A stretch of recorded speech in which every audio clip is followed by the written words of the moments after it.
اعوذ باللہ من الشیطان الرجیم بسم اللہ الرحمن الرحیم رب اشرح لی صدری ویسر لی امری واحلل عقدۃ من لسانی یفقہوا قولی.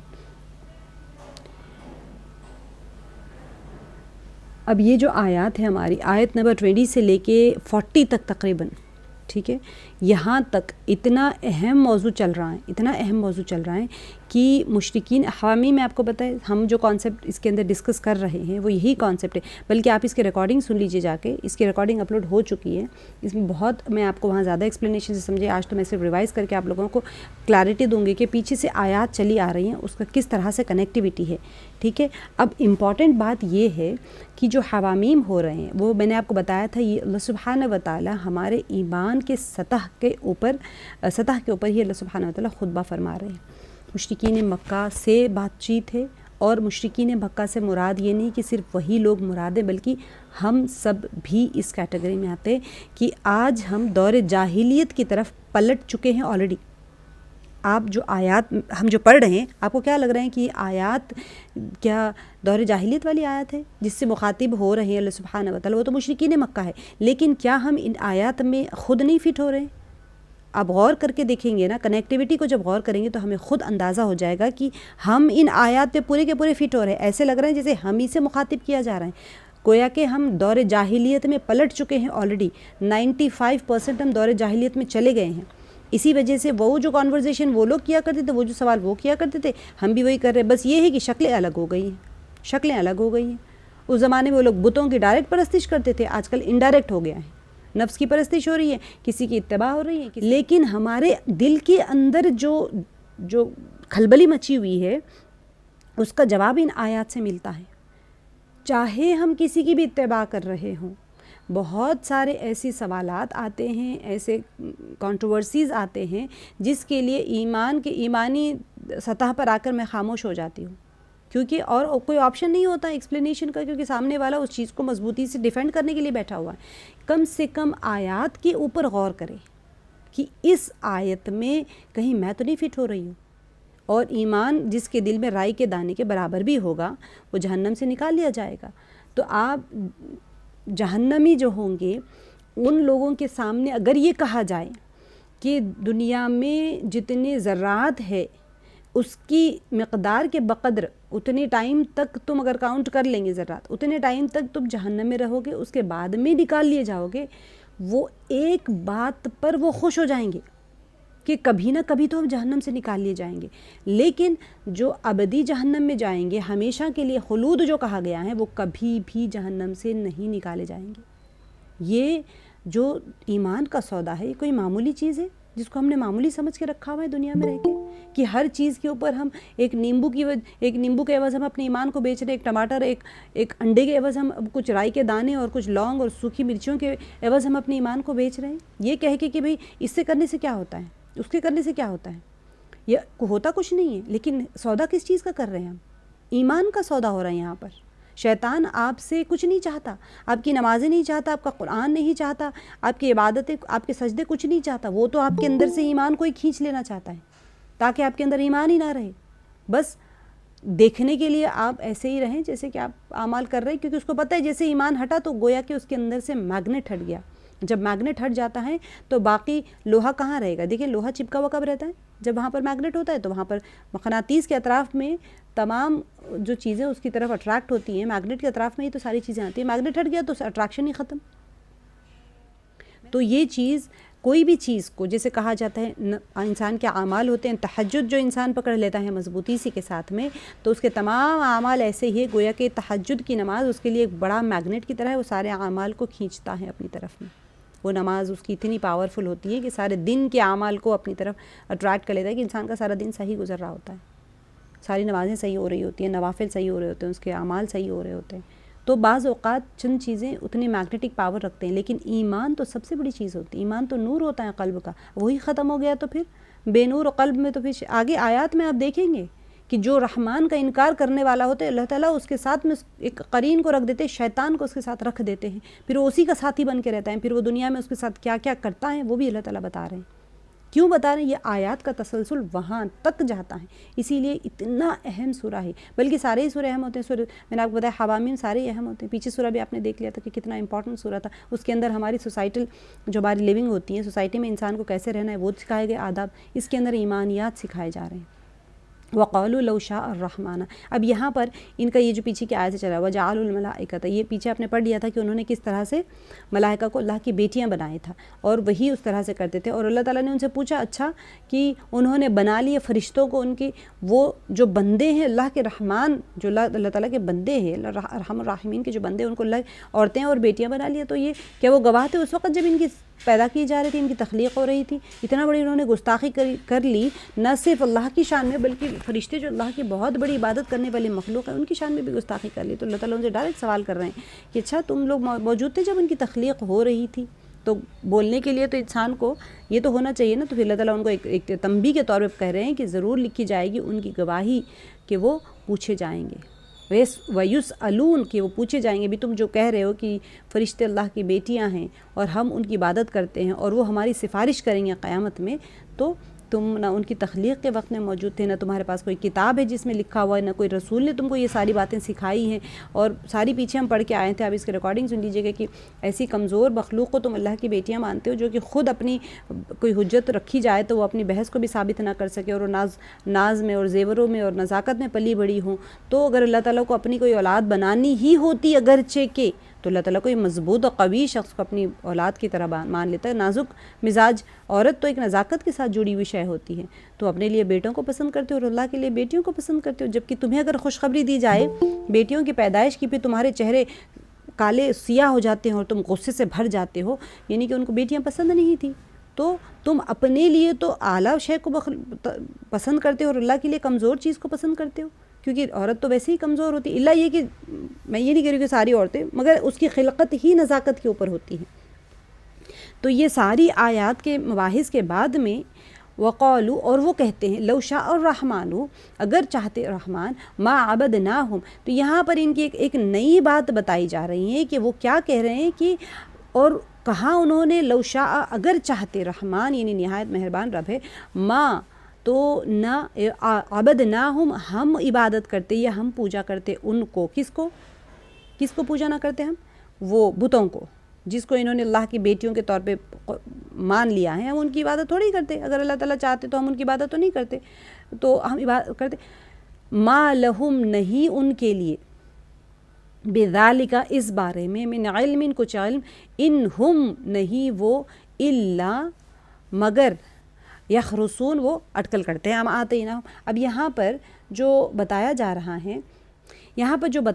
ہے، وہ یہی ہے کہ اس کے بعد کی آیت میں بھی جو بتایا جا رہا ہے وہ یہی کہ یہ تو اٹکل کی باتیں کرتے ہیں، ان کے پاس تو کچھ بھی نہیں ہے۔ ام آتیناہم کتابا من قبلہ، اس سے پہلے یا تمہیں کوئی کتاب دی گئی ہے، فہم بھی مستمسکون، کہ تم اس کو پکڑ رہے ہو، بل قالو، بلکہ کیا کہا جا رہا ہے، بلکہ کہنے لگے کہ ہم نے اپنے آبا و اجداد کو ایک راستے پر پایا ہے اور ہم انہی کے قدم بقدم چل رہے ہیں۔ اب ان کے پاس دلیل تو ساری ختم ہو گئی، تو اب یہ لوگ یہی کہیں گے کہ ہم نے اپنے آبا و اجداد کو اسی کے اوپر پایا ہے، بس ہم اسی کی اتباع کر رہے ہیں۔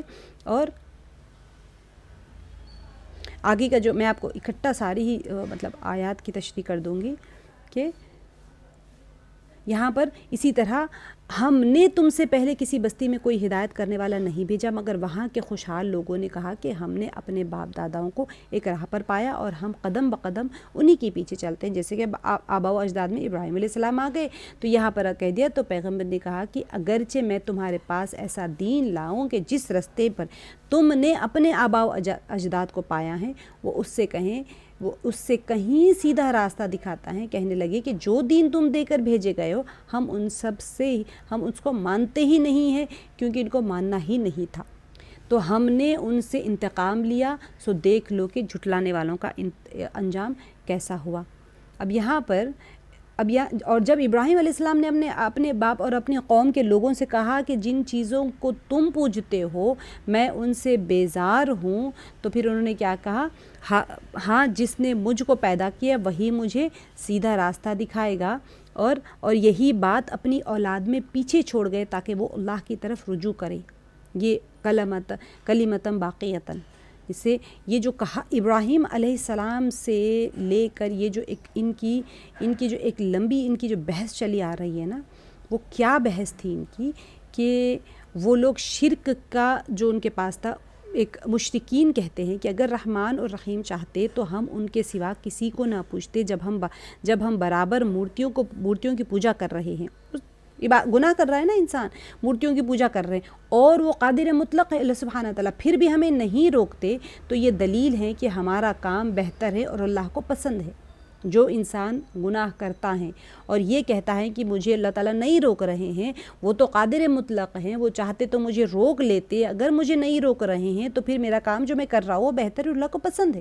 اس کے جواب دے کے مشرکین مسئلہ سمجھے بغیر اٹکل اڑاتے ہیں. اللہ سبحانہ وتعالیٰ خود فرما رہے کہ اللہ تعالیٰ کا اپنے بندوں کو کسی فعل پر قدرت دینا. ہم نے سورہ زمر میں نے آپ کو اس کو بہت تفصیل سے سمجھایا تھا، ٹھیک ہے، کہ اللہ سبحانہ وتعالیٰ کی ایک ہوتی ہے اللہ کی مشیت، ایک ہوتی ہے اللہ کی رضا، ٹھیک ہے، مرضی جو ہوتی ہے اللہ تعالیٰ کی. اس کو ابھی بھی میں دوبارہ اس کو سمجھا رہی ہوں، سمجھنا بہت ضروری ہے کہ اللہ تعالیٰ کا اپنے بندوں کو کسی بھی کام پر قدرت دینا، آپ کو اختیار دے دیا اللہ تعالیٰ نے. اس بات کی ہرگز دلیل نہیں ہے کہ وہ اس کام پر راضی بھی ہیں. چور چوری کر رہا ہے جا کے، اور اگر وہ یہ کہے کہ میرے اس کام پر اللہ تعالیٰ راضی ہیں، تو یہ غلط بات ہو جائے گی، کیونکہ آیت سورہ زمر میں گزر چکا ہے کہ اللہ تعالیٰ بندوں کا منکر ہونا پسند نہیں کرتے. انکار کر رہا ہے بندہ، کافر ہے، تو کہ اللہ تعالیٰ اس کو پسند کر رہے ہیں، اور ان کا شکر گزار ہونا اللہ تعالیٰ پسند کرتے. کوئی انسان ناشکرہ ہے، کفر کر رہا ہے، کہ اللہ تعالیٰ اس کو پسند کرتے. اگر اب یہی کہہ رہے ہیں مشرکین مکہ، یہی جواب دے رہے کہ آپ سوچ لیں، کیا ہم یہ نہیں کہتے؟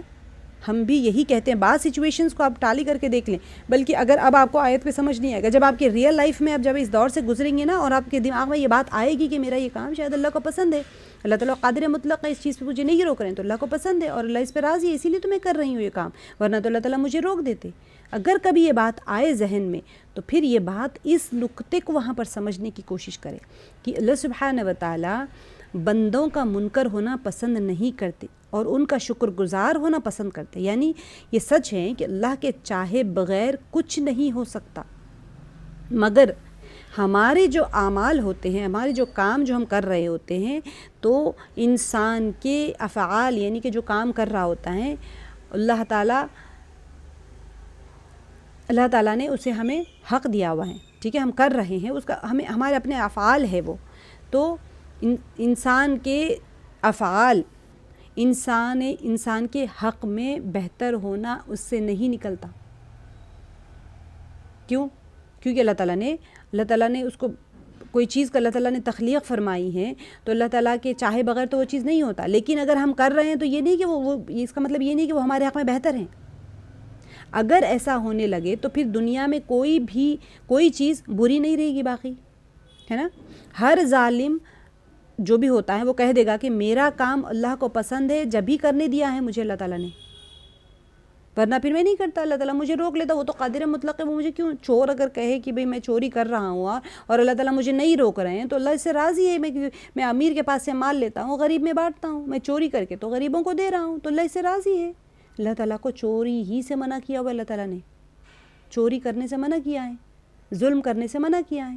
پہلے تو قرآن پاک میں اور انبیاء کے ذریعے سے اللہ تعالیٰ نے ساری تعلیمات ہمیں دے دی ہے. اب اگر کوئی بندہ یہ کہے کہ میں چوری کر کے غریبوں میں بانٹوں گا، تو کیا مطلب ہوا کہ وہ اللہ سے راضی ہو جائیں گے کہ ارے بھائی بہت اچھا کام کر رہے ہو تم. مشیت اور رضا کو ایک کر دینا یہ اصل میں اٹکل کا تیر ہے. مشیت الہی کیا ہے؟ اللہ تعالیٰ نے کسی چیز کا ارادہ، اللہ کا ارادہ جو ہوتا ہے وہ مشیت ہے، اور اللہ کی رضا یعنی تم نے کچھ کام کیا اللہ اس پہ خوش ہیں، وہ اللہ کی رضا. یہ دونوں ایک چیز نہیں ہوتے، دونوں الگ الگ چیزیں ہیں. تو وہ کیا کہتے تھے کہ وَقَالُوا لَوْ شَاءَ الرَّحْمَنُ، کہ انہوں نے کہا، مشرکوں نے کہا کہ اگر اللہ تعالیٰ چاہتے تو ہم ان مورتیوں کی عبادت نہ کرتے. انہیں اس مسئلے کی کچھ بھی تحقیق نہیں، وہ محض اٹکل کے تیر یعنی اٹکل اڑاتے ہیں یا اٹکل کے تیر چلاتے ہیں. ٹھیک ہے. اب دیکھیں، شرک کی کوئی بھی نقلی دلیل نہیں ان کے پاس میں، اسی لیے انہوں نے کیا کہا، ہم اپنے آبا و اجداد کی تقلید کرتے ہیں. تو دلیل عقلی کا حال کیا ہے کہ تم سن چکے ہیں کہ اب بتاؤ تمہارے پاس جو تم شرک کر رہے ہو اس کی کوئی، میں نے آپ کو بتایا تھا اللہ سبحانہ وتعالی ہمیشہ 3 دلیلیں دیتے ہیں، عقلی دلیل، نقلی دلیل اور پھر منطقی دلیل، لاجیکل. ایک ہوتا ہے آپ کو دماغ سے سوچ کے بتاؤ، پھر ہوتا ہے ایک ٹھیک ہے کوئی پروف ہے تو لے کے آؤ، نقلی یعنی کتابی شکل ہے تمہارے پاس تو لے کے آؤ، پھر ایک منطقی لاجیکل سلیوشن پوچھتے ہیں اللہ تعالیٰ، اس کا جواب بھی اللہ ہی دیتے ہیں، سوال بھی اللہ تعالیٰ خود کرتے ہیں. قرآن سے پہلے اللہ کی اتاری ہوئی کوئی کتاب ہے تمہارے پاس میں جس میں شرک کا تم اللہ تعالیٰ کے نزدیک پسندیدہ ہونا لکھا ہوا ہے تو ٹھیک ہے لے کے آؤ، اور وہ تمہارے پاس ہے تو اگر لے کے آؤ، کوئی دلیل ہے تو لے کے آؤ. تو ایسی کوئی سند ان کے پاس نہیں ہے، وہ تو اپنے باپ داداؤں کے طریقے پہ چل رہے ہیں اور اسی کو ہدایت کا راستہ سمجھتے ہیں. یعنی گمراہ اسلاف کی اندھی تقلید کے سوا ان کے پاس میں کوئی بھی دلیل نہیں ہے، کیونکہ ان کے آبا و اجداد میں کون ہے؟ ابراہیم علیہ السلام ہے، اور انبیاء سارے ان کے آبا و اجداد ہیں. تو وہ کس کو فالو کر رہے ہیں؟ وہ جو کہہ رہے ہیں ہم اپنے آبا و اجداد کو فالو کر رہے ہیں، تو اصل میں وہ کس کو فالو کر رہے ہیں؟ سلف کہتے ہیں، جو سلف صالحین جو اب کہتے ہیں ان کے پچھلے. تو وہ لوگ اپنے آبا و اجداد کی گمراہ کیٹیگری کو ان کی اندھی تقلید کر رہے ہیں. تو اس لیے یہاں پر یہ دلیل ہر زمانے کے مشرک پیش کرتے آئے ہیں، اس زمانے کے نہیں، ہر زمانے میں، ہر نبی کے وقت میں. تو پھر اللہ تعالیٰ آگے کیا فرما رہے ہیں؟ ام آتیناہم کتابا من قبلی، یہی جو آیت کے اندر، تو بل قالوا انا وجدنا آباءنا علی امۃ وانا علی آثارہم مہتدون. تو پھر اللہ تعالیٰ نے کیا کہا؟ وکذالک ما ارسلنا من قبلک، کہ ایسے ہی تمام لوگ جواب دیا کرتے تھے. یہ نہیں کہ تم دے رہے ہو جواب، یہ ڈائریکٹ کتاب پوچھ رہے ہیں، انہوں نے کہا اب کتاب تو ہے نہیں، تو انہوں نے کہا کہ ہم اپنے آبا و اجداد کو فالو کر رہے ہیں. تو انہوں نے کہا کہ اسی طرح سے، بلکہ انہوں نے کہا کہ ہم تو اپنے آبا و اجداد کو کے طریقے پر ہیں، تو بے شک ہم ان کے نقش قدم پر چل کر ہی راہ یاب ہوں گے. یعنی وہ اسی کو ہدایت کا راستہ تصور کرتے تھے. جیسے کہ آج کل اگر کوئی بندہ یہ کہے کہ ہم نے اپنے آبا و اجداد کو اسی طریقے پر پایا ہے جو آج ہم کر رہے ہیں، تو یعنی کہ اگر تمہارے آبا و اجداد غلط تھے کہ تم بھی غلط راستے کو اختیار کر لو گے. یہی جواب ہر زمانے کے مشرکوں نے دیا. اور اسی طرح ہم نے آپ صلی اللہ علیہ وسلم سے پہلے کسی بستی میں کوئی ڈرانے والا پیغمبر نہیں بھیجا مگر اس کے خوشحال لوگوں نے. مترفین، میں نے آپ کو کہا ہے خوشحال لوگ، یہ بہت خطرناک چیز ہوتی ہے کہ سمجھنے کے لیے، کہ وہاں پر مترفین جو ہوتے ہیں خوشحال لوگ ہوتے ہیں. ہم نے اپنے باپ داداؤں کو ایک طریقے پر پایا ہے اور بے شک ہم ان کے نقش قدم کی پیروی کرنے والے ہیں. یعنی کچھ بھی ہو ہم اسلاف کا طریقہ نہیں چھوڑ سکتے. اب یہاں پر جو شرک کر رہے ہیں اس کی جو ان کے پاس ایک ان کی جو نقلی دلیل ہے اس کو اللہ تعالیٰ یہاں پر غلط ثابت کر رہے ہیں. اب مشرکین اس کو کہاں مانتے ہیں؟ وہ لوگ تو مانتے نہیں تھے. اگر اللہ تعالیٰ غلط ثابت کر لے تو نبی پاک صلی اللہ علیہ وسلم نے کہا کہ اچھا ٹھیک ہے، تمہارے پاس تو جواز شرک کی کوئی دلیل نہیں ہے کہ تم کہہ رہے ہو کہ میں جو شرک کر رہا ہوں ٹھیک ہے جائز ہے، تو ٹھیک ہے، کوئی کتاب تو نہیں ہے تمہارے پاس ہے، مگر میرے پاس میں تمہارا یہ جو تم شرک کر رہے ہو اس کو باطل ثابت کرنے کے لیے ایک دلیل ہے. اللہ نے مجھ پر قرآن نازل کیا ہے، اس میں شرک کو دلائل سے باطل کہاں ہے. اللہ تعالیٰ تو دلیل دے رہے ہیں نا قرآن پاک میں، تو اس کو اللہ تعالیٰ نے باطل ثابت کرے اور اس میں تمہارے مذہبی طریقے سے بہتر طریقے کی تعلیم دی ہے، اس کو قبول کر لو. اب دیکھیں مشرکین نے کیا جواب دیا؟ ہم نہ تمہاری کتاب کو مانتے ہیں نعوذ باللہ اور نہ اس کے بتلائے ہوئے طریقے کو، ہم تو اپنی راہ پر ہی رہیں گے. یہی جواب پچھلے امتوں نے بھی دیا ہے، اپنے انبیاء کو یہی جواب دیا. پھر ان کا انجام کیا ہوا؟ اور کیا تمہارے انجام ان سے مختلف ہوگا؟ ان کا جو انجام ہو تمہارا بھی یہ انجام ہوگا. تو یہ جو آیت ہے قال اولو جئتکم باہدی مما وجدتم علیہ آباءکم، اب نبی پاک صلی اللہ علیہ وسلم نے فرمایا کہ اگرچہ یہ جو میں دین لے کے آیا ہوں، اگرچہ میں تمہارے پاس میں جو کتاب لایا ہوں اس سے بہتر، جس سے یہ کتاب بہتر ہے اس سے جس پر تم نے اپنے باپ داداؤں کو پایا ہے، تو پھر تم بھی تب بھی نہیں مانو گے. یعنی میں تمہارے باپ داداؤں کی راہ سے اچھی راہ بتلاؤں تو بھی تم میری بات قبول نہیں کرو گے. جواب دیا کہ بے شک ہم اس دین کو جس کے ساتھ آپ بھیجے گئے ہیں نہیں مانتے، کیونکہ ان کے پاس نہ عقلی دلیل ہے، نہ منطقی دلیل ہے، نہ نقلی دلیل. اب ان کے پاس کیا جواب بچا ہے؟ کچھ بھی نہیں مانتے ہم آپ کی بات کو. یعنی کہ ہم آبائی طریقے ترک نہیں کر سکتے، تو ہم نے ان سے انتقام لیا. فانتقمنا، جو اللہ تعالیٰ نے فرما دیا فانتقمنا منہم فانظر کیف کان عاقبۃ المکذبین. تو اللہ سبحانہ و تعالیٰ نے ان سے انتقام لیا. تو اللہ تعالیٰ کیا ہم سے انتقام لینا چاہیں گے؟ سوچنے والی بات یہ ہے کہ اللہ سبحانہ و تعالیٰ کو ہم سے انتقام لے کے کیا ملنے والا ہے؟ لیکن جو سرکشی میں حد سے بڑھ جاتے ہیں تب پھر ان کو ایک انجام پہ لا کے ان کو ٹھہرا دینا پڑتا ہے۔ تکذیب کرنے والوں کا انجام کیسا ہوا؟ جنہوں نے جھٹلایا وہ عذاب میں پکڑے گئے اور صف ہستی سے وہ مٹا دیے گئے۔ اب مشرکین جو تھے، مشرکین کے جد امجد نے باپ کی اور قوم کی راہ غلط دیکھ کر چھوڑ دی تھی، پس کیا ان کے لیے اس میں اسوہ نہیں؟ اب یہ کس کے بارے میں آ رہا ہے؟ دیکھیں، ابراہیم علیہ السلام کا جو ذکر ان آیات میں آ گیا ہے کہ شرک کے باطل ہونے کی جو گفتگو تھی اس پر ختم کی جا رہی ہے کہ قریش کے جد امجد حضرت ابراہیم علیہ السلام نے، ابراہیم علیہ السلام کا واقعہ تو ہم پڑھ رہے ہیں، انہوں نے اپنے آباء و اجداد کی جو ان کی جو قوم تھی اس کی راہ کو غلط دیکھا۔ ان کے آباء و اجداد تھے، ان کی قوم تھی، ساری کو انہوں نے جب دیکھا کہ یہ لوگ غلط ہے، بت پرستش کر رہے ہیں، تو انہوں نے ان کی راہ کو چھوڑ دی اور صاف توحید کا اعلان کر دیا۔ بس اگر آباء و اجداد کی تقلید کرنی ہے تو اس بڑے باپ کی راہ پر چلو، یعنی جد امجد کون ہے؟ ابراہیم علیہ السلام، ان کی راہ پر چلو جس نے مکے میں توحید کا جھنڈا گاڑا ہے، ایک اللہ کی عبادت کے لیے کعبہ شریف کی تعمیر کی ہے اور اپنی اولاد کو وصیت کی ہے کہ وہ ایک اللہ کے سوا کسی کو نہ پوجے۔ تو وَإِذْ قَالَ ابراہیم، یہ والی آیت میں اسی کو بتایا جا رہا ہے کہ إِلَّا الَّذِي فَطَرَنِي فَإِنَّهُ سَيَهْدِينِ۔ تو انہوں نے یہی کہا ابراہیم علیہ السلام نے کہ جب ابراہیم علیہ السلام نے اپنے آباء و اجداد کو، اپنے قوم سے کہا کہ بے شک میں بیزار ہوں ان مورتیوں سے جن کی تم پوجا کرتے ہو، لیکن جس نے مجھ کو پیدا کیا ہے بس بے شک وہ اب مجھے راہ دکھائے گا۔ اب دیکھیں یہاں پر، کیونکہ ابراہیم علیہ السلام کے زمانے کے مشرکین اللہ کی عبادت نہیں کرتے تھے، مکے والے جو تھے اللہ تعالیٰ مکے والے جو تھے وہ اللہ تعالیٰ کے ساتھ شریک کرتے تھے، لیکن مشرکین مکہ، ابراہیم علیہ السلام کے زمانے کے جو مشرکین تھے وہ اللہ کی عبادت نہیں کرتے تھے، اور وہ اس عقیدے توحید کو اپنی اولاد میں ایک باقی رہنے والی بات بنا گئے۔ یہ جو میں نے آپ کو بتایا تھا کہ وَجَعَلَهَا کلمۃ باقیۃ فی عقبہ لعلہم یرجعون، یعنی اولاد کو توحید کی وصیت کر گئے تاکہ وہ شرک سے باز آئیں اور راہ حق کی طرف رجوع کریں۔ اتنی اہم آیات ہے اور ایک ایک نقطہ سمجھنے والا ہے، اسی لیے میں اس کو دوبارہ سے ریوائز کرنے کی وجہ یہی ہے کہ یہ چیزوں کو سمجھنا بہت ضروری ہے۔ اب دیکھیں یہاں پر اولاد کو صحیح دین پر رکھنے کی فکر انسان کے فرائض میں داخل ہے، ان کو دین کی تعلیم دیں اور ان کی دینی استقامت کے لیے دعا کا اہتمام کریں۔ یہ بہت امپورٹنٹ، کیونکہ ابراہیم علیہ السلام نے بھی کیا کہا تھا؟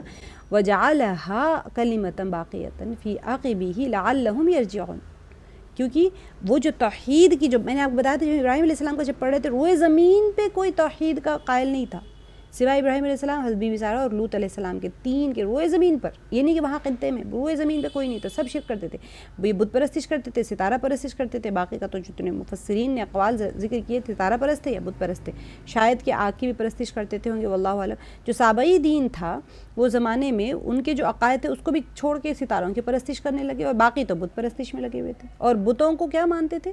اللہ کی بیٹیاں۔ اب وہ ان کے پاس تو ختم ہو گیا تھا، اللہ کی بیٹیاں مانتے مانتے انہوں نے اللہ کو ہی ماننا چھوڑ دیا۔ وہ یہ نہیں کہ اللہ کی توحید تھی ہی نہیں وہاں پر، اللہ کی عبادت نہیں کرتے تھے وہ لوگ۔ تو اب یہاں سے بل متعت ہؤلاء، یہ بہت، یہاں سے بھی ایک بہت اہم نقطہ چل رہا ہے آگے کی آیات کا، میں آپ کو بتا دیتی ہوں۔ یہ یہاں سے آیت نمبر 29 سے بل متعت ہؤلاء وآباءہم حتی جاءہم الحق والرسول مبین، بلکہ بات یہ ہے کہ میں ان کفار کو اور ان کے باپ دادا کو متمتع کرتا رہا یہاں تک کہ ان کے پاس حق اور صاف صاف بیان کرنے والا پیغمبر آ پہنچا۔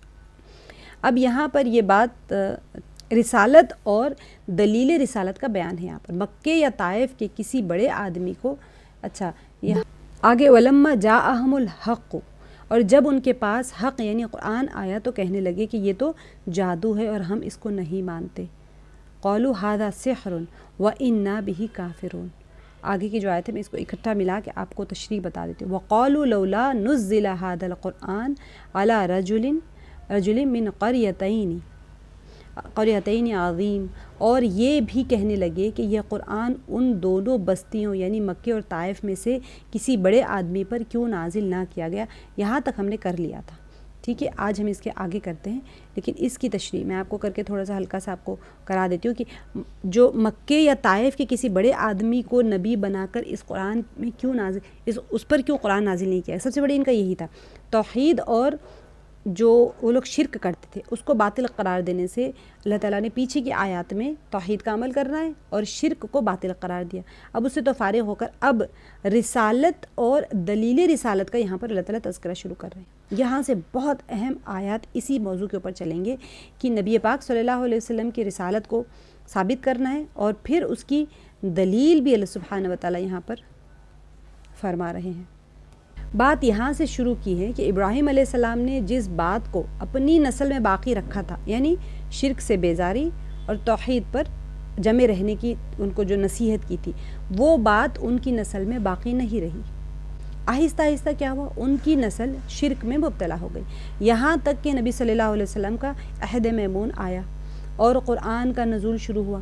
مکے کے مشرکین ابراہیم علیہ السلام کی اولاد تھے اور ابراہیم علیہ السلام کی نسل شرک میں مبتلا ہوئی. آپ سب کو پتہ ہے کعبہ شریف میں 360 بت رکھ لی، مگر ان کو سزا نہیں دی گئی بلکہ ان کو سامان عیش دیا گیا. یہ بہت اہم آیات ہے، آج کی سمجھنے کی کوشش کریں.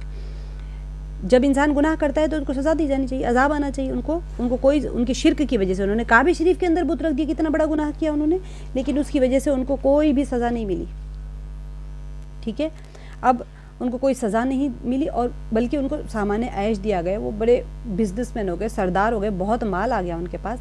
اب یہاں پر کیا ہوا، یہاں پر مہلت دینے کا قانون کام کر رہا ہے. اللہ سبحانہ و تعالیٰ ان کو ایک مہلت دے رہے ہیں اور وہ خوب پھلے پھولے. پھر جب قرآن کریم کا نزول شروع ہوا تو اس کو ماننے سے انکار کر دیا اور اس کو جادو بتلایا. مگر یہ ایسی ایک استہزاء کی ان کی ایک بات تھی کہ اس کے جواب کی ضرورت نہیں سمجھی گئی. اللہ سبحانہ تعالیٰ نے جادو کا جواب نہیں دیا کہ قرآن جادو نہیں ہے، یہ نہیں کہا. البتہ ان کی دوسری جو بات تھی وہ بڑی سنجیدہ تھی. ایک دیکھیں، اب آپ جب کانورزیشن ہوتا ہے، اللہ سبحانہ و تعالیٰ جب کسی بات کا جواب دیتے ہیں تو ایک بیکار سے معمولی بات کا جواب نہیں دیتے، لیکن کوئی اہم بات جب ہوتی ہے تو اس کے جواب میں اللہ تعالیٰ فرماتے ہیں. تو یہاں پر ان کی جو دوسری بات تھی وہ سنجیدگی سے لی اور اس کا ایک اللہ تعالیٰ نے بہت ہی تفصیل سے جواب دیا. مشرکین نے کیا کہا، اگر اللہ تعالیٰ کو قرآن اتارنا تھا یا پھر نبی بنانا تھا تو مکے یا طائف کے کسی سردار کو نبی بناتے اور اس پر قرآن اتارتے تو ہم مان لیتے. اب ہم یہ بات کیسے مانیں کہ بڑے بڑے دولت مند سرداروں کو چھوڑ کر ایک معمولی سے نعوذ باللہ بے حیثیت آدمی کو نبی بنایا اور اس پر قرآن اتارا. ان کے نزدیک کیا تھا اہم چیز، اہمیت کیا تھی ان کے نزدیک؟ مال، دولت، اقتدار، پوزیشن، سرداری. یہ ان کے پاس ایک معیار تھا قبولیت کا اور سوسائٹی میں اعلیٰ درجے پر ہونے کا معیار تھا. ٹھیک ہے، اب یہاں پر اللہ سبحانہ و تعالیٰ سے وہ لوگ مطلب نبی پاک صلی اللہ علیہ وسلم کی رسالت پر شک کرنے کے بہت سارے وجوہات تھے.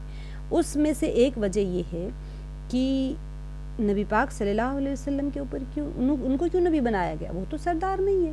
ہم نے پیچھے کی صورتوں میں بھی پڑھ لیا. اگر انہوں نے کہا کہ اگر آپ کو سرداری چاہیے تو ہم آپ کو سرداری دے دیتے ہیں، یہ کیا نیا دین لے کے آ گئے. اور آپس میں کہتے تھے کہ اگر اللہ تعالیٰ کو نبی بنانا ہی تھا تو ان کو کیوں بنائے نبی، کوئی سردار کو بنا لیتے. یہاں پر بھی وہی چیز آ رہی ہے کہ اس کا جواب دیتے ہیں اللہ سبحانہ و تعالیٰ، اس کا جواب دیتے ہیں کہ کیا اللہ کی رحمت یعنی نبوت تم بانٹو گے، یعنی تم جس کو اہل قرار دو اس کو نبوت ملے.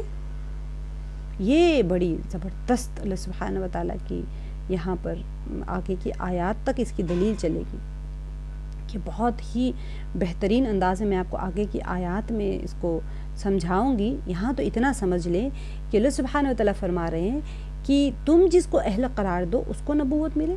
اللہ اعلم حیث یجعل رسالتہ، اللہ تعالیٰ بہتر جانتے ہیں اس جگہ کو جہاں وہ اپنا پیغام رکھتے ہیں. سورہ انعام کی آیت ہے، آیت نمبر 124 میں. یعنی کون نبوت کا اہل ہے کون نہیں ہے اس کو اللہ تعالیٰ ہی جانتے ہیں، تم کیا جانو. اور نبوت تو بڑی چیز ہے. تمہاری آگے کی جو میں آیات ہے اس کا کرنے کے بعد میں آپ کو وہ بتاتی ہوں تاکہ آپ لوگ کو یہ پوائنٹ سمجھ آ جائے کہ اللہ سبحانہ و تعالیٰ کتنے بہترین انداز میں جواب دے رہے ہیں. اہم یقسمون رحمت ربک، کیا وہ تقسیم کرتے پھرتے ہیں رحمت ربک، رحمت تیرے رب کی، نحن قسمنا، ہم نے تقسیم کی، بینہم ان کے درمیان، معیشتہم ان کی معیشت، فی الحیات الدنیا دنیا کی زندگی میں، ورفعنا بعضہم اور بلند کیا ہم نے، بعضہم ان میں سے بعض کو، فوق بعض پر، درجات درجوں میں، لیتخذ تاکہ بنائیں، بعضہم بعضا سخریہ ان میں سے بعض کو خدمتگار یا تابعدار، ورحمت ربک خیر مما یجمعون، اور رحمت تیرے رب کی، رحمت اور رحمت ربی کا آپ نے پڑھ لیا ہے تو سمجھ آ رہا ہوگا، ربی کا تیرے رب کی یا آپ کے رب کی، خیرن بہتر ہے، مما ہر اس چیز سے، یجمعون جو وہ جمع کر رہے ہیں۔ باب محاورہ دیکھ لیجیے، کیا یہ لوگ تمہارے پروردگار کی رحمت کو بانٹتے ہیں؟ ہم نے ان میں ان کی معیشت کو دنیا کی زندگی میں تقسیم کر دیا اور ایک کو دوسرے پر درجے بلند کیے تاکہ ایک دوسرے سے خدمت لے، اور جو کچھ یہ جمع کرتے ہیں تمہارے پروردگار کی رحمت سے کہیں بہتر ہے۔ اس کے آگے کی بھی دیکھ لیں، وَلَوْلَا اور اگر نہ ہو تو، اور نہ ہو یہ، ان یکون الناس کہ ہو جائیں گے لوگ، امۃ واحدۃ امت ایک ہی، لجعلنا البتہ ہم کر دیں، لیمن واسطے اس کے، یکفرو جو کفر کرتا ہے، بالرحمن رحمان کے ساتھ، لبیوتہم ان کے گھروں کے لیے، آپ کو یاد ہوگا بیوتہم ان کے گھر، لیے ہم نے پڑھ لیا نا، دیکھیں تین چیزیں ایک ہی اس میں آ گئی، لی ان کے گھروں کے لیے، سقفن چھتیں، من فدتن چاندی سے، ومعارج اور سیڑھیاں، علیہا ان پر، دیکھیں ترجمے پر غور کرتے ہیں، علیہا آپ نے پڑھ لیا، علیہا ان پر، یظہرون وہ چڑھتے ہوں۔ اور اگر یہ خیال نہ ہوتا کہ سب لوگ ایک ہی جماعت ہو جائیں گے تو جو لوگ خدا سے انکار کرتے ہیں ہم ان کے گھروں کی چھتیں چاندی کی بنا دیتے اور سیڑھیاں بھی جن پر وہ چڑھتے ہیں۔ یہ اتنی باریک اور اتنی اہم آیات ہے۔ اللہ تعالیٰ فرما رہے ہیں کہ جو ہے کیا جواب دے رہے ہیں اللہ تعالیٰ کہ اللہ کی رحمت یعنی نبوت تم بانٹو گے، یعنی تم جس کو اہل قرار دو اس کو نبوت ملے، تو اللہ تعالیٰ بہتر جانتے ہیں اس جگہ کو جہاں وہ اپنا پیغام رکھتے ہیں، یعنی کون نبوت کا اہل ہے اور کون نہیں، اس کو اللہ تعالیٰ ہی جانتے ہیں، تم کیا جانو۔ اور نبوت تو بڑی چیز ہے، تمہاری روزی روٹی ہم بانٹتے ہیں، تم جو روزانہ کما رہے ہو، جو تم کھا رہے ہو، وہ روزی روٹی بھی ہم بانٹتے ہیں، اس میں تمہارا کوئی دخل نہیں ہے۔ پھر ہم مال سامان سب کو برابر نہیں دیتے۔ دنیا میں ہیوز اینڈ ہیو ناٹس آپ کے سامنے ہیں، جس کے پاس کسی کے پاس مال ہے، کسی کے پاس کچھ بھی نہیں ہے، تفاوت برابری یعنی کہ برابری نہیں دیتے یہاں پر، یعنی مال سامان سب کو برابر نہیں دیتے، تفاوت رکھتے ہیں، دونوں ڈفرینس رکھتے ہیں تاکہ بعض سے کام لیتے رہیں۔ اگر سب مالدار ہوتے یا سب نادار ہوتے تو کوئی کسی کا کام کرتا؟ کوئی کسی کا کام نہ کرتا، اور کس امید پر کرتا؟ سب کے پاس پیسہ ہے، آپ کے پاس آ کے کوئی غریب ماسی ملتی ہے آپ کو کام کرنے والی، اور کس کو کم یا زیادہ دینا یہ اللہ ہی بہتر جانتے ہیں، تمہارا اس میں کچھ دخل نہیں ہے۔ جبکہ دنیاوی مال و سامان نبوت کی بنسبت معمولی چیز ہے، اس میں تمہارا اختیار نہیں ہے، تو پھر نبوت میں تمہارا کیا حصہ ہو سکتا ہے؟ جب اللہ نے دنیا کی روزی ان کے تجویز پر نہیں بانٹی، نبوت ان کی تجویز پر کیوں کر دیں گے؟ تو دنیا کا مال سامان اللہ کے نزدیک بے وقعت اور حقیر شے ہے، ٹھیک ہے۔ یہاں پر سمجھنے کی اہم چیز یہاں اس آیت میں جو ہے کہ لولا ان یکون الناس امۃ واحدۃ، یہ اس آیت میں اللہ سبحانہ وتعالیٰ فرما رہے ہیں کہ اوپر کیا بتایا اللہ تعالیٰ نے کہ نبوت کی بنسبت دنیا کا مال و متاع بہت ہی ہلکی چیز ہے، یعنی نان ویلیبل ایسٹ ہے، اس کی کوئی ویلیو نہیں۔ اب اللہ سبحانہ وتعالیٰ اس کی تفصیل کرتے ہیں کہ اللہ کے نزدیک دنیاوی مال اور دولت کی کوئی قدر نہیں، نہ اس کا دیا جانا کچھ قرب اور وجاہت کی دلیل ہے، یہ تو ایسی بے قدر اور حقیر چیز ہیں کہ اگر ایک مصلحت مانے نہ ہوتی تو اللہ تعالیٰ کیا کرتے؟ کافروں کے مکانوں کی چھتیں، ان کی سیڑھیاں، ان کے دروازے، ان کی چوکھٹیں، ان کی تخت چوکیاں سب چاندی اور سونے کے کر دیتے۔ مگر اس صورت میں لوگ یہ دیکھ کر کہ کافروں ہی کو ایسا سامان ملتا ہے عموماً کفر کا راستہ اختیار کر لیتے. لوگ یہ دیکھ کر کافروں ہی کو ایسا سامان ملتا ہے کیا ہو جائے کہ خود کفر کا راستہ اختیار نہ کر لیتے. اگر یہ نہ ہوتا تو کیا ہو جاتا؟ یہ چیز مصلحت خداوندی کے خلاف ہوتی، اس لیے ایسا نہیں کیا.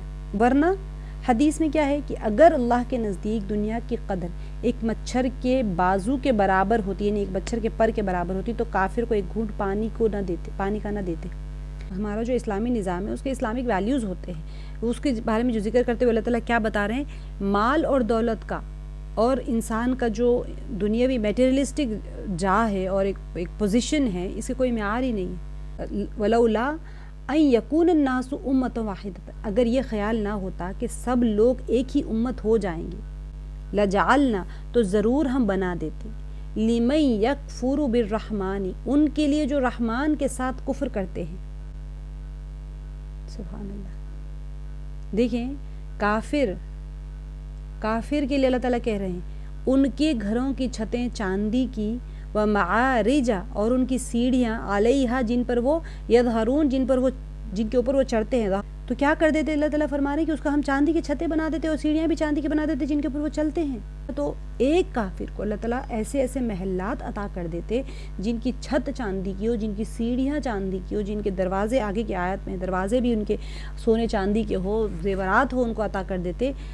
تو بہت سے مفسرین کہتے ہیں کہ یہاں پر مراد چاندی کی سیڑھیاں ہیں. تو یہ سب چیزیں آپ امیجن کر سکتے کس کے لیے کہا جا رہا ہے؟ یہ ان کے لیے جو انکار کرنے والے ہیں. حالانکہ ایسی بات نہیں ہے، کیونکہ بہت سی سیڑھیوں، اب ایک تو یہ ہے کہ چاندی کی سیڑھیاں کہا جا رہے ہیں، اور دوسری مفسرین کا قول یہ ہے کہ منزلیں، آپ کے پاس بہت سارے فلورز ہیں تبھی جا کے بہت ساری سیڑھیاں ہوں گی. تو اتنا بڑا محل کہ جس کے بہت ساری سیڑھیاں ہوتی ہیں تاکہ ان کی پرتعیش زندگی، ان کی ایک دیکھا ہوگا آپ نے بہت سارے، میں آپ کو محلات جو ہوتے ہیں، میں ان کے نام نہیں بتاؤں گی، دنیا دار لوگ ہیں لیکن سب کو پتہ ہے کروڑوں کے ان کے محلات ہوتے ہیں، کئی سو ہزار کمرے ہوتے ہیں ان کے، اور ساری جنتی انہوں نے گھر کو بنایا ہوا ہے.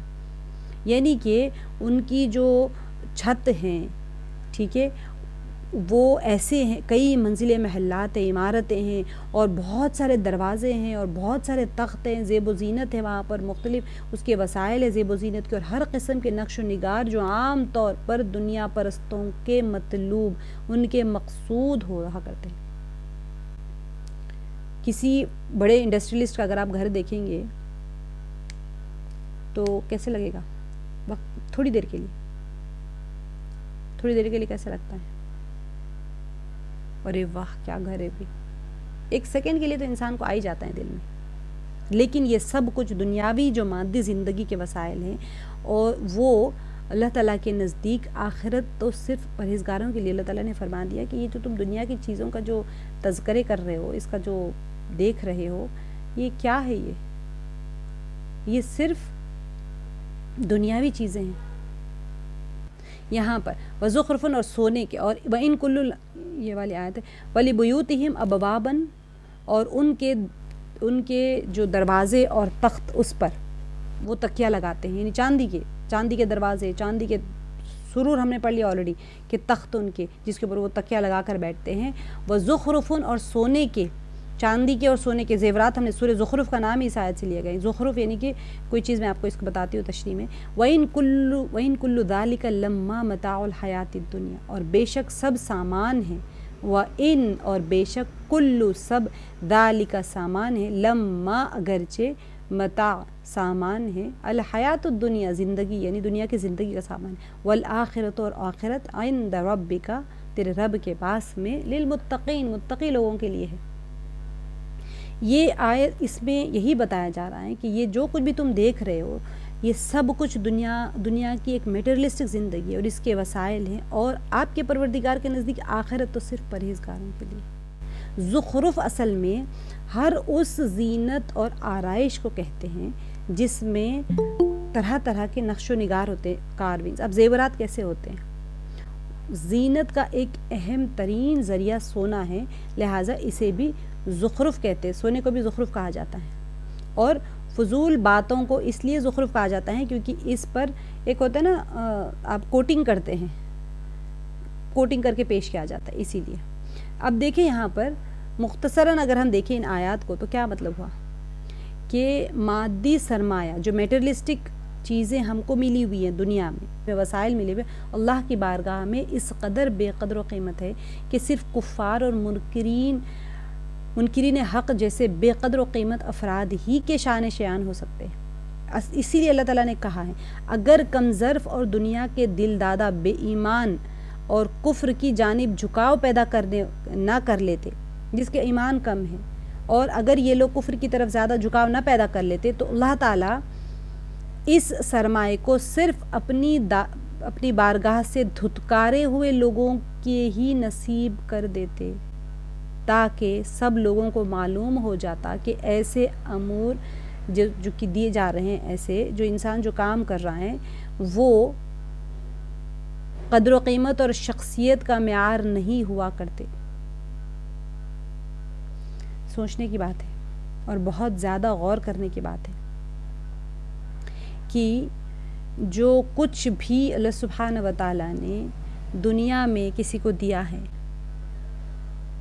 عیش و عشرت، اگر یہ نہ ہوتا کہ اس کی عیش و عشرت کو دیکھ کے لوگ اس کی طرف مائل ہو جائیں گے، کفر کی طرف سب کے سب کافر ہی ہو جائیں گے، اگر ایسا نہ ہوتا تو پھر اللہ تعالیٰ ڈسکارڈڈ لوگ جو ہوتے ہیں، یعنی تم کفر اختیار کرو تو تمہیں ساری چیزیں مل جائیں گی، سونے چاندی کے چھتیں ملیں گی، سونے چاندی کے زیورات ملیں گے، یہ ملیں گے، وہ ملیں گے، محلات ملیں گے، عیش و عشرت ملے گی، سارا کچھ ملے گا، یہ بتانے کے لیے کہ تم اللہ کے بارگاہ سے دھتکارے ہوئے ہو، ڈیفرینشیٹ کرنے، کیونکہ انسان ہے مائل ہو جاتا ہے کفر کی طرف، تو ایسا نہ ہو کہ لوگ اسی کی طرف چلے جائیں اور کافر بن جائیں اور سب کافر ہی ہو جائیں. اسی وجہ سے دنیا میں اللہ سبحانہ و تعالیٰ نے مومنوں کو کفار کو سب کو ملا کے رکھا ہوا ہے. اگر ادروائز صرف انہی لوگوں کو دیا جاتا. اس آیت کا مفہوم سمجھنا اہم ہے. اسلام جو ہے جو ہمارے ایک غلط ویلیوز جو ہوتے ہیں اس کی نفی کرتا ہے. نبی علیہ الصلوۃ والسلام کو ایسے معاشرے کو تبدیل کرنے اور پلٹنے کے لیے بھیجا گیا ہے جس میں لوگوں کی شخصیت کا معیار، اونٹوں کی تعداد. اب دیکھیں دور جاہلیت میں نبی پاک صلی اللہ علیہ وسلم تشریف لائے، اس زمانے میں لوگوں کی شخصیت کا معیار کس چیز پہ طے ہوتا تھا؟ اونٹوں کی تعداد پر، درہم اور دینار کی مقدار پر، غلاموں اور کنیزوں کی تعداد پر، اور زینت اور آرائش کے وسائل اور گھر تھے. کتنے گھر ہیں آپ کے پاس، کتنے غلام ہیں، کتنے کنیز ہیں، کتنے درہم اور دینار ہیں آپ کے پاس، اتنے اونٹ ہیں، اتنے بکری ہے، اتنا زمین ہے، اتنے کھجور کے باغات ہیں، اتنے یہ چیزوں کے اوپر اس انسان کی معیار کو طے کیا جاتا تھا. اس زمانے میں نبی پاک صلی اللہ علیہ وسلم تشریف لے کے آئے اور اس معاشرے کو تبدیل کرنا اور پلٹنے کے لیے بھیجے گئے. یہ نہیں کہ آپ سوچیں کتنا ٹف ٹائم. تو یہاں پر اس زمانے میں بھیجے گئے اور اس زمانے میں نبی بھیجے گئے اور نبی بنا کر بھیجے گئے. اور کیسے نبی؟ بالکل ایسے معمولی سے، مطلب انسانوں کی سمجھ وہاں پر تھوڑا سا دھوکہ کھا جائے کہ بھی نبی بنانا، ان کا سوال تھا نا، شروع میں ہم نے پڑھ لیا کہ ان کا سوال یہ تھا کہ نبی اگر بنا کے بھیجے جاتے تو کوئی مالدار سردار کو، بہت ہی مالدار ہو، ساری چیزیں ہوں جو ان کی کیٹیگری میں ہے، کہ ان کی اونٹیں بھی ہو خوب زیادہ، درہم دینار والے ہو، بہت سارے غلام اور کنیزیں ان کے پاس میں، اس کی تعداد اور زینت اور آرائش کے وسائل ہو، بہت سارے گھر ہو، ان کو سردار بنایا جاتا، کیونکہ ان کے پاس معیار، کسی شخصیت کے اعلیٰ معیار ہونے کا یہی ساری چیزیں تھیں جس کو وہ طے کرتے تھے. اب اس معاشرے کو تبدیل کرنا اور اس معاشرے کو پلٹنے کے لیے نبی پاک صلی اللہ علیہ وسلم بھیجے گئے. یہاں تک کہ وہ اس بات پر بھی تعجب کرتے تھے کہ محمد صلی اللہ علیہ وسلم بن عبداللہ جو تھے، نعوذ باللہ، وہ یتیم ہیں، غریب ہیں، مادی لحاظ سے غریب انسان ہیں، ان کو نبوت کے لیے منتخب کر لیا گیا.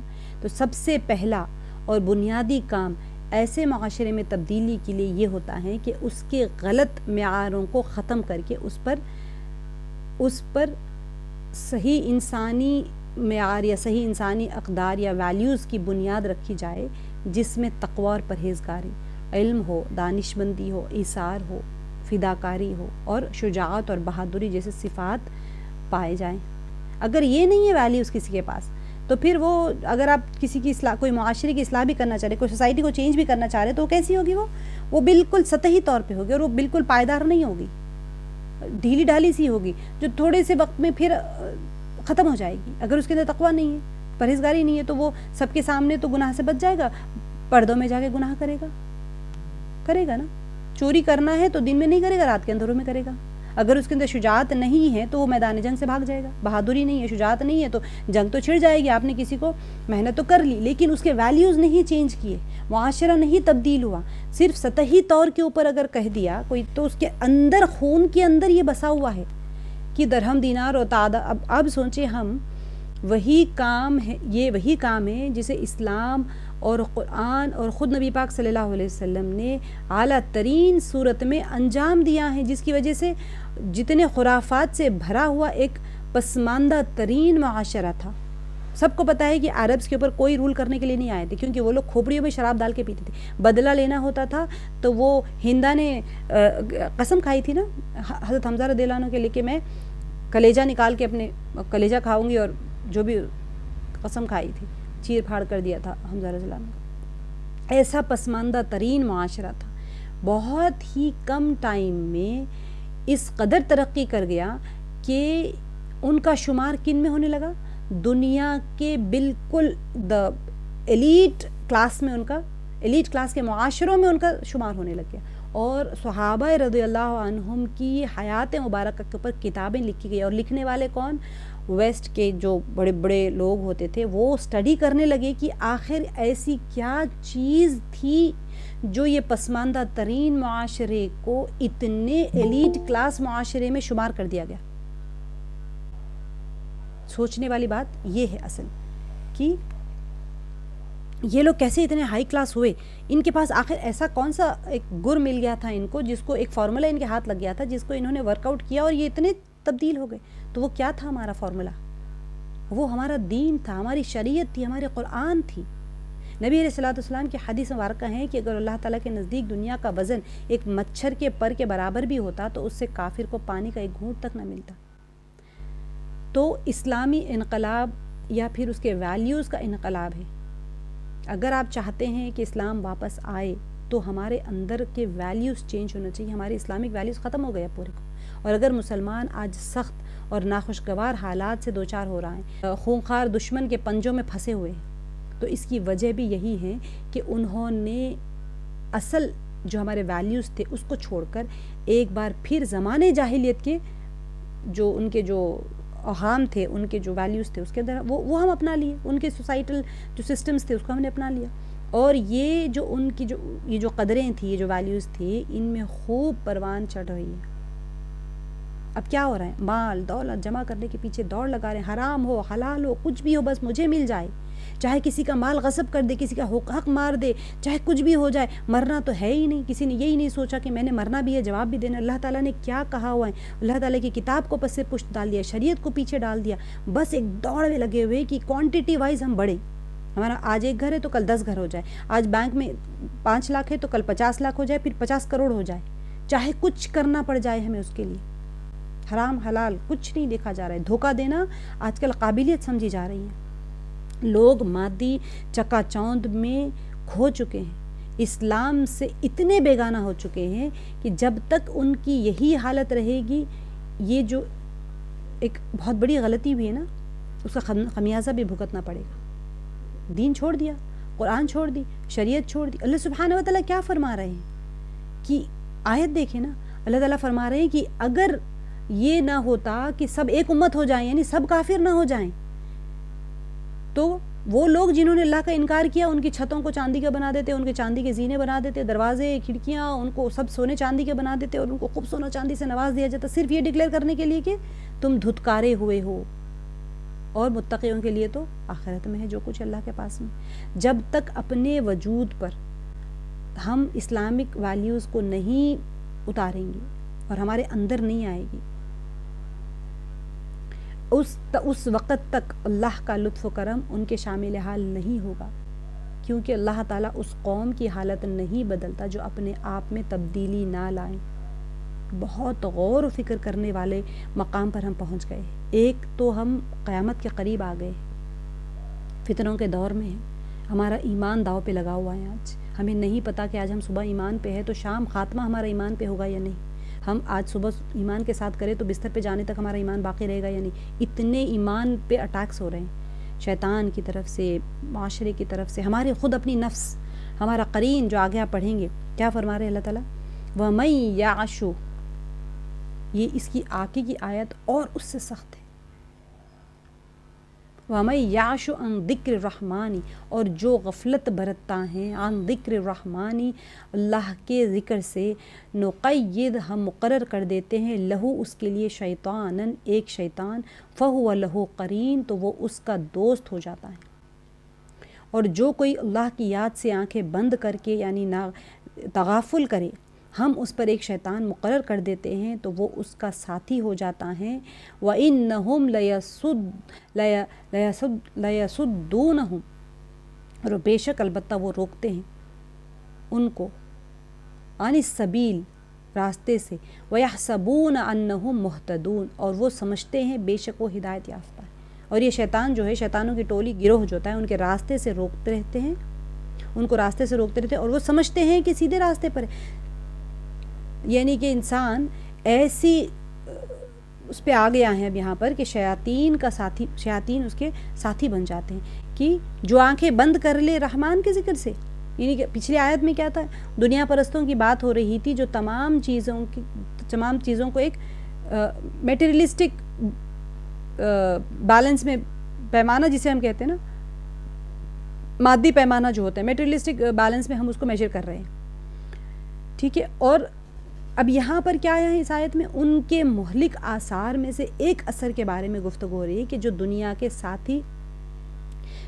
ساتھ ایک انسان کو ایک دلی لگاؤ ہوتا ہے اور اللہ سے وہ ایک دم اجنبی ہو جاتا ہے. اللہ تعالیٰ کے ارشادات کو جیسے مجھے کیا کرنا ہے، مجھے تھوڑی کہہ رہے ہیں، وہ تو کسی اور کے لیے ہے.